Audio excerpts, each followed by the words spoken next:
te voy a contar algo muy importante sobre el aquí y el ahora. Vivir más en el presente no solo te hace sentir más calma, también cambia literalmente cómo funciona tu cuerpo. Cuando vives aquí y ahora pasan cosas muy concretas. Primero, la respiración se vuelve más profunda y el sistema nervioso se regula.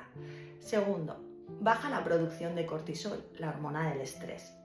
Tercero, la mente gana claridad porque cuando dejas de estar peleándote con el pasado y anticipando el futuro, piensas mucho mejor.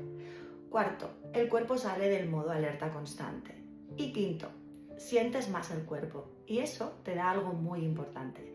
Empiezas a identificar sus señales. El presente es el lugar donde el sistema nervioso puede regularse. Y recuerda esto, puedes pasarte la vida anticipando lo que podría pasar o vivir lo que ya está pasando. Tú decides.